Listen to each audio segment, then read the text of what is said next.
De Pablo Mieres, ex ministro de Trabajo y Seguridad Social. ¿Cómo andas, Pablo? ¿Cómo andas, Mariano? Un gusto. Encantado de estar por acá. Saludos a todo el panel. Gracias por acompañarnos esta noche. Encantado. Cuando ves las encuestas, ¿no?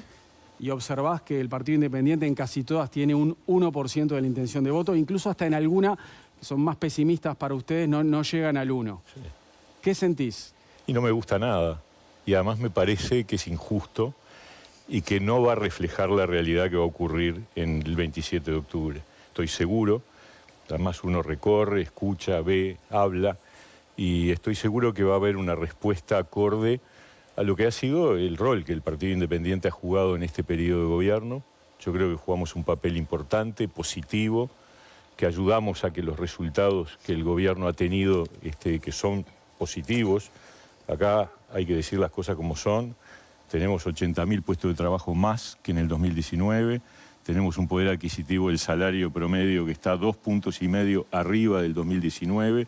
Bajó la informalidad y todo eso en un contexto particularmente desafiante como fue el tema de la pandemia, de la sequía, de la situación de competitividad con Argentina. Entonces, yo creo que la gente nos va a apoyar. Pero volviendo a la expectativa del Partido Independiente cuando ya queda poco para la primera vuelta.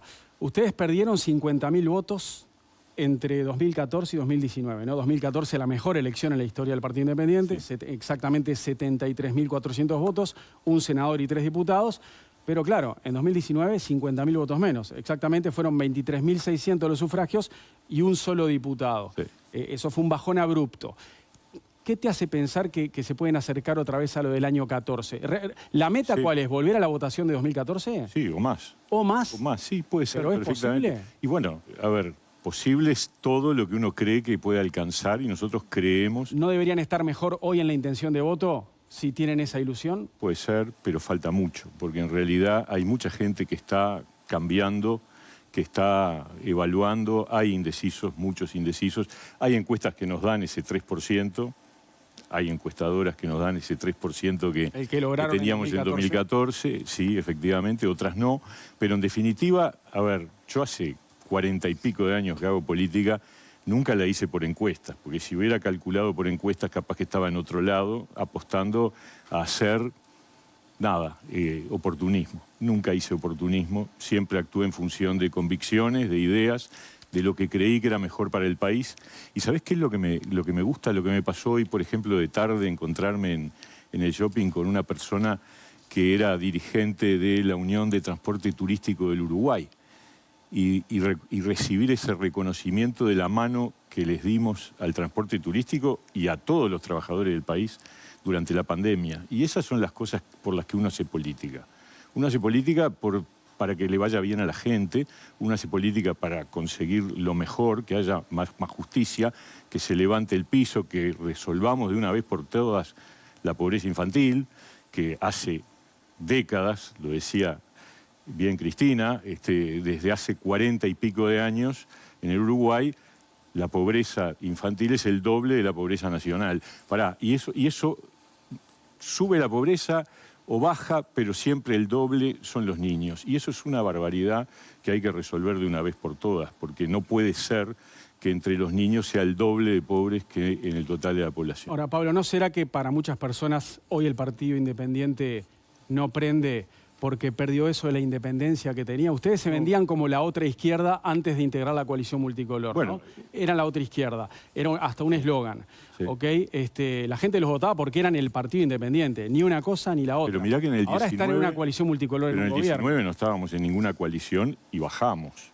O sea que eso no explica ahora el resultado electoral. Ahora vos decís que tuvieron a muchos representantes en el gobierno, sí. Vos, Daniel Radío, Gerardo Sotelo, Mónica Botero, Conrado Ramos. Sin embargo, no prenden en intención de voto. ¿Será que hay gente que dice, bueno, yo ahora no los elijo porque dejaron de ser independientes? No, yo creo que al contrario. Nosotros lo que hemos logrado es demostrarle a la gente que además de ser un partido que en el Parlamento cumple y cumple con creces, porque en todos los rankings que ha habido desde que estamos en el Parlamento, siempre los del Partido Independiente califican entre los más cumplidores, los que presentan más proyectos de ley, los que están presentes siempre. En este caso, Iván Posada ha sido nuevamente un referente, yo diría una columna de referencia de la coalición, de la bancada de la coalición, ahora le agregamos que mostramos capacidad de gestión. A ver, ¿alguien tiene una opinión crítica de lo que fue mi gestión en el Ministerio de Trabajo? En general, la enorme mayoría reconoce que fue una gestión positiva del gobierno y de la oposición, de trabajadores y de empleadores. Entonces, yo confío plenamente, falta un mes y pico, nosotros, vuelvo a decir, no hacemos política por encuestas, pero creemos que la ciudadanía nos va a dar la respuesta que, creo, con honestidad, lo digo, sin falsa modestia, nos merecemos. ¿Y se siguen considerando la otra izquierda o ya no? Somos un partido de centroizquierda, somos socialdemócratas, seguimos siendo lo que hemos sido siempre. Somos el partido que ha logrado que esta coalición de gobierno, lejos de ser la derecha que el Frente Amplio quería que fuéramos, es el centro, es un equilibrio. Y eso en parte, o en buena parte, se debe al aporte que el Partido Independiente hizo. Mira, la fórmula que nosotros representamos hoy también representa el desmentido de las profecías que se hacían cuando empezó el gobierno. Decían que este gobierno iba a echar para atrás los derechos de las mujeres, de equidad de género, etc. Bueno, Mónica Botero es la prueba visible de que eso no ocurrió en su gestión al frente del Instituto de las Mujeres. Y también decían que íbamos a desmontar los consejos de salario, la negociación colectiva, el diálogo tripartito, todo lo contrario. 3 rondas de consejos de salarios, un diálogo permanente, positivo, con ecuanimidad. Nosotros dijimos, el péndulo va al medio y efectivamente actuamos con equilibrio y efectivamente eso es el desmentido de que este sea un gobierno. Cuando uno mira el mundo y ve lo que son los gobiernos de derecha, este no es un gobierno de derecha, este es un gobierno de centro, un gobierno moderado, un gobierno de equilibrio, y eso en gran medida es por el aporte que el Partido Independiente le hizo. El Partido Independiente adelantó en los últimos días 7 propuestas para reeditar el compromiso por el país, aquel documento. La idea en el próximo periodo para ustedes es reducir la pobreza infantil, conseguir más transparencia de gestión y también lograr el ingreso por concurso a los gobiernos departamentales, aquello que proponía Adrián Peña. ¿Considerás que a este gobierno le faltó algo de transparencia en algunos ámbitos? Yo creo que está pendiente fortalecer los organismos de transparencia. La JUTEP tiene que tener más recursos, tiene que tener más potestades, tiene que tener más recursos humanos y financieros de los que tiene hoy. Yo creo que el Tribunal de Cuentas tendría que tener algún mecanismo que garantizara que cuando las observaciones son sobre actos administrativos de cierta entidad patrimonial, que podemos ponernos de acuerdo en cuanto, la observación tenga un efecto suspensivo. Esto de que el jerarca reitera el gasto y sigue para adelante es una tomadura de pelo que estamos bancando de hace décadas y que el Tribunal de Cuentas debería ser obedecido cuando se trata. Yo no digo, a ver, yo sé que si vos generás efecto suspensivo en todas las observaciones, se tranca el Estado, porque son miles de observaciones. Pero si estás hablando de gastos de arriba de $1 millón o $2 millones, viejo, si estás observado, tenés que levantar la observación y no reiterar el gasto. Entonces, esas cosas de transparencia, como también el ingreso a la función pública en los gobiernos departamentales con reglas de juego objetivas, a mí me parece que son cosas que tenemos que impulsar. ¿Y por qué no lo hicieron en este periodo, lo de fortalecer la JUTEP? Yo creo que eso es una asignatura pendiente, lo digo con franqueza y lo volvemos a plantear. También digo, nosotros hemos mantenido en este periodo de gobierno una actitud de lealtad. Hemos tenido diferencias, hemos tenido pulseadas, hemos tenido, por supuesto, momentos más álgidos, como ocurre en cualquier gobierno, pero lo hemos hecho sin estridencia, sin armar escándalo ni nada por el estilo. Pero eso no significa incondicionalidad.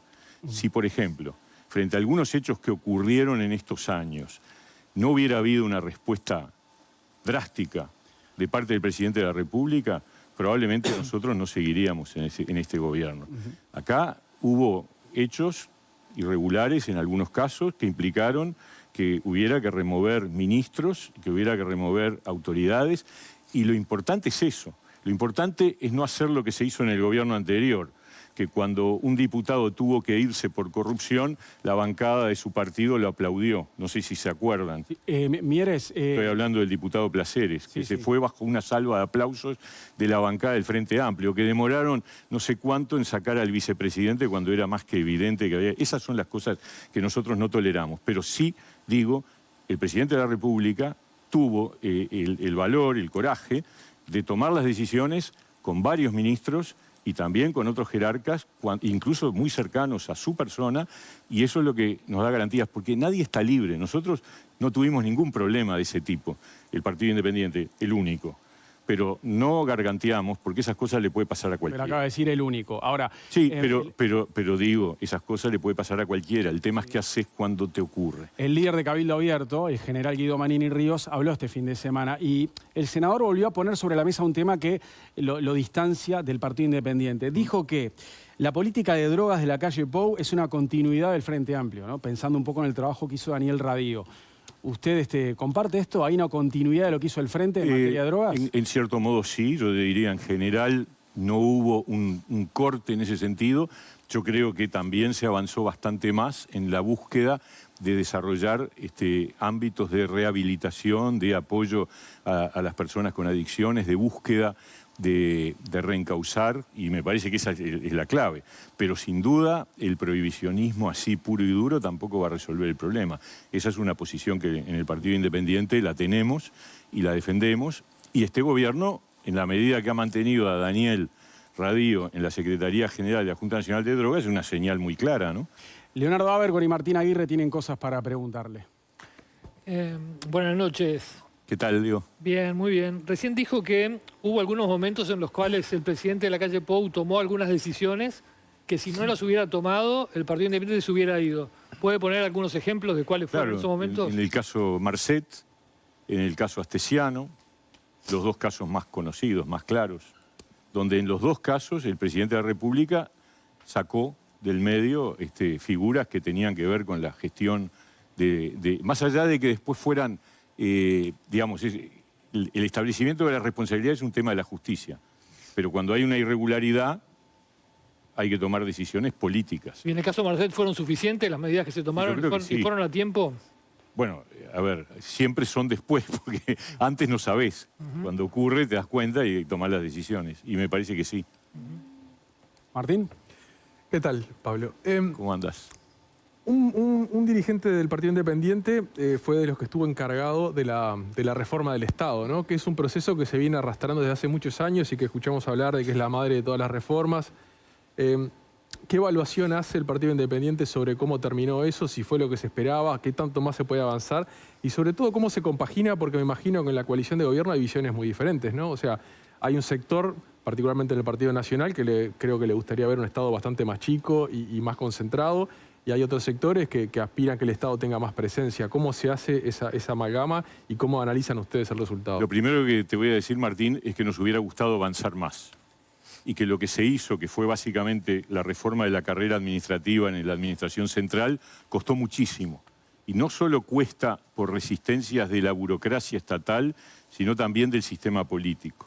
Hay muchos jerarcas que cuando asumen cargos se mimetizan con el organismo a donde van y tratan de defenderlo de cualquier cambio. Entonces tenemos problemas serios. De hecho, esa fue una pulseada. El tema de la carrera administrativa en el Estado, en la Administración Central, fue una pulseada larga, donde finalmente se logró avanzar, pero poco. Yo creo que en este próximo periodo de gobierno hay que crear una comisión de desburocratización del Estado. Acá hay una enorme cantidad de reglas, tasas, certificados, trámites, regulaciones, que muchas veces incluso se superponen, que son inútiles y que lo que generan es encarecimiento del funcionamiento productivo del país y demora. Las dos cosas negativas. Y yo creo que ahí hay que avanzar radicalmente y es una de las 7 ideas que vamos a poner arriba de la mesa si la coalición gana, que es lo que pensamos que va a ocurrir y lo que queremos y contribuir, para el compromiso por el País 2, que supongo que deberemos acordar enseguida después de la primera vuelta. Leo. Recién dijo que acompañó al gobierno con lealtad y sin estridencias. Sí. Pero no se puede confundir. Sin alusiones. No, pero, o sea... Más Cada uno sabe cuál es la alusión. Sí. Más allá de si el gobierno fue de centro, centro-derecha, la cuestión es que el Partido Independiente se considera, es decir, más a la izquierda que el núcleo. Somos la pata izquierda de la Exacto. coalición. No, sí. ¿No faltó marcar ese perfil con mayor fuerza ¿O fue en esa política de ser leal llevada a un punto en el cual nos quedamos sin enterarnos de cuáles fueron las pulseadas que dieron? A ver, nosotros, la gestión nuestra en el Ministerio de Trabajo es una gestión de alguien que es de centroizquierda, está claro. Y de hecho el lugar que ocupamos fue ese. Y lo mismo en el Instituto Nacional de las Mujeres, y en la Junta Nacional de Drogas, y en la Oficina Nacional de Servicio Civil, y en el Instituto del Cooperativismo, y en el Instituto de Evaluación Educativa. En todos los lugares donde hemos estado, al revés, marcamos una posición de sensibilidad social, de preocupación por los débiles, de equidad de género, de búsqueda de avanzar en la agenda de derechos. Eso es lo que nosotros sentimos que representamos dentro del gobierno. Y de alguna manera, cuando el presidente eligió y ofreció los lugares que nos tocaron, de alguna forma también lo que estaba buscando, me parece a mí, es un equilibrio. Y en ese equilibrio sí lo que entendimos nosotros es que en una coalición siempre, una coalición se hace entre diferentes, pues si no sería un mismo partido.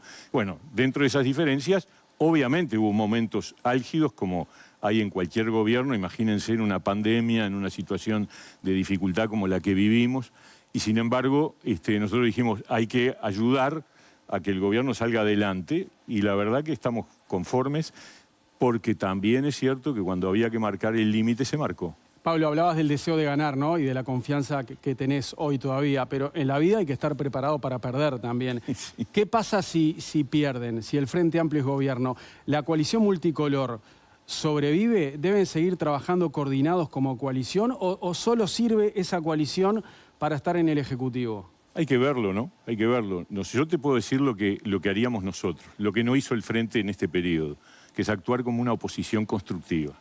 Es decir, con una oposición que propone cosas. Yo voy a decir, nosotros hicimos la reforma de la seguridad social. Estuvimos 3 años trabajando con un diálogo que mayor no va a haber. Más allá de que Fernando Pereira, cada vez que le preguntan, dice, si ganamos vamos a hacer un gran diálogo social, y hace así. El gran diálogo social existió en estos 3 años. Hubo representantes en la comisión de expertos, 3 representantes del Frente. Antes de mandar el proyecto de ley al Parlamento, el presidente de la República se lo llevó a la sede del Frente Amplio y les pidió que hicieran aportes. Nunca aportaron nada, pero ni una hoja, ni una hoja, nada, ningún documento. Ese es el tipo de oposición que yo no quiero. La oposición que al día siguiente de que estalló la pandemia estaba reclamando que nos recluyeran a todos y que incluso promovió un caceroleo a los 10 días de haber empezado la pandemia. Ese es el tipo de oposición que yo no quiero. Entonces, la respuesta a tu pregunta es, yo puedo hablar por el Partido Independiente. Lo que vamos a hacer, si toca perder, que esperemos que no sería justo para la gestión que hizo este gobierno, es ser oposición constructiva, aportar, votar las cosas que nos parezca que están bien y ayudar a que el país sea mejor. Y no esperar desde la vereda de enfrente tirando piedras y poniendo el palo en la rueda y metiendo el trancazo para ver si puedo volver. Que lamentablemente es lo que ha hecho el Frente todos estos años, ¿no? Muchos dirigentes y militantes de izquierda consideran que lo que más los une a ustedes, colorados, blancos, cabildantes e independientes, lo que más los une es el deseo de que el Frente Amplio no vuelva al poder. No, ¿Tienen razón? No. Al contrario, yo he escuchado, por ejemplo, al candidato del Partido Colorado decir lo principal es que el Frente no gane. Yo he dicho, yo no estoy de acuerdo con eso. Lo principal es lo que tenés que hacer por el país. Y lo principal es entonces cuál es tu propuesta de gobierno. Y obviamente eso implica que tenemos diferencias grandes, enormes con el Frente. Entre otras cosas, tenemos la diferencia de que frente al riesgo más grande que el Uruguay tiene en décadas, que es la posibilidad de que se apruebe este plebiscito increíble que ha impulsado el PIT-CNT, el Frente Amplio se lava las manos. El Frente Amplio dice libertad de acción y me alegra mucho que Richard vaya a votar en contra, o mejor dicho, que no vote el plebiscito, y Cristina también dijo lo mismo. Me alegra mucho que Yamandu Orsi diga eso y Cose a la larga, después de haber firmado, diga que no va a votar, pero hagan campaña, hagan campaña porque lo primero es el país. Y acá lo que está en juego es el futuro del país. Este es un plebiscito extremadamente dañino y peligroso, pero no para la seguridad social, no por la ley del año pasado, que en todo caso siempre es perfectible y podemos discutir si le agregás una cosa u otra. Esto es una bomba de fragmentación en el sistema de seguridad social Y no solo eso, también en la imagen del Uruguay que ha construido durante décadas, entre todos, también el Frente, durante los gobiernos del Frente. Ese país creíble, ese país de certeza jurídica, ese país donde se respetan los contratos, todo eso se dinamita y no puede ser que el partido de oposición, teniendo la responsabilidad de que eventualmente aspiran a volver a gobernar, se lave las manos frente a esto y que me digan unos que van a votar, otros que no, pero que no hagan campaña. Porque acá hay que hacer campaña, tenemos que salir todos los que creemos que esto va a ser una catástrofe. Yo vi el otro día los 120 que firmaron en contra de este plebiscito, pero después se fueron al mazo. Cuando Andrade les dijo, quiero debatir con ustedes, se fueron todos al mazo. Pablo Mieres, antes de terminar, le pido al aire a Nico Batalla si tiene el tuit de Álvaro Perrone, ya para despedirlo a Pablo y preguntarle qué está dispuesto a hacer. La cuestión es esta. Álvaro Perrone, después del spot publicitario de Andrés Ojeda, puso que su candidato, Guido Manini Ríos, se podría tirar en paracaídas para seguir con cosas diferentes que pueden hacer los aspirantes a la presidencia de la República. Le gustó la idea a Manini y puso, ¿será que me seguís, Andrés Ojeda? E incluso la esposa de Guido Manini Ríos, la senadora Irene Moreira, dijo, surgió un desafío, es como que les gustó. El candidato del Partido Independiente, ¿qué está dispuesto a hacer en esta campaña? A mí me parece para darle un toque distinto. Lo que no estoy dispuesto es a hacer pavadas. Y la verdad me parece que estas cosas son pavadas. Lo digo con franqueza, me pareció muy malo el sketch. El spot de Ojeda. Perdón, de Ojeda. Pareció que no le aporta nada a la campaña. Me pareció más raro lo que dijo cuando le preguntaron por el spot. Dijo que era para levantarle el perfil a la campaña. Y yo creo que no le aporta nada a la campaña. Me parece un error de caminar. Por supuesto que 3 millones, no sé cuántas visualizaciones, pero esa no es la manera que yo entiendo de hacer política y en eso moriré con las botas puestas. Y la respuesta del paracaidismo me parece ya... A ver, va en la misma dirección. Me parece que son esas cosas... No se prenda ningún desafío, entonces. Pero esas cosas, la verdad, no le hacen bien a la política. No le hacen bien a la política. Yo creo que son pavadas. Y la gente está esperando otras cosas de los políticos. Es lo que yo creo. Pero capaz que me equivoco y bueno, prefiero seguir en mi trillo. Pablo Mieres, candidato del Partido Independiente. Gracias por venir esta noche a Séptimo Día. Encantado, un gusto. Leo, tenemos una buena noticia en el final de este bloque. Sí, porque Pablo Cayota, un educador vinculado al caso, acaba de anunciar que Ángela Acuña, una adolescente, una chica que estaba faltando de su hogar y que desde el viernes desapareció. Desde el viernes que le estaban buscando, apareció bien. Así que es una alegría. Buenísimo, bueno, gran noticia. Nos vamos a la última pausa y ya venimos entonces con el tramo final de Séptimo Día. Volvemos ahora.